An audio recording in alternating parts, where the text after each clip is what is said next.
Canada's McMaster University is closing down a controversial Chinese language class following a complaint over its discriminatory hiring practices. The Confucius Institute was set up in 2008 with the Beijing Language and Culture University. The institute is partly funded by the Chinese government. In 2011, Sonia Zhao came to Canada as a teacher for the institute, but her contract signed in China contained this, a line stating that she can't be a Falun Gong practitioner. The problem? Sonia Zhao did practice Falun Gong. The spiritual practice is also known as Falun Dafa, and the Chinese regime has severely persecuted its adherents since 1999. When Sonia came to Canada, she had to hide her belief from her Chinese co-workers. You just can't be yourself. That's how I feel. That's for a whole year. That's my life. Sonia says she only felt free after her term at the institution ended. She filed a complaint at the Human Rights Tribunal of Ontario.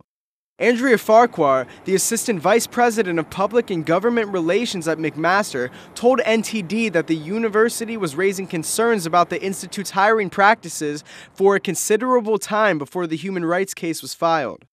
McMaster tried to reach a resolution with its counterparts in Beijing, but after no success, the university announced on February 7th it will close down its Confucius Institute this summer.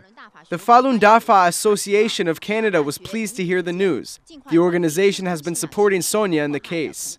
Our important argument is that the Confucius Institutes, through getting the universities to sign contracts, have become a part of that Canadian university. They're not separate legal entities. They're all one entity, which means that if Confucius Institute is discriminating against people in their contracts, then the university is actually discriminating against people in their contracts. Confucius Institutes are supported by the Chinese government, with more than 300 branches worldwide.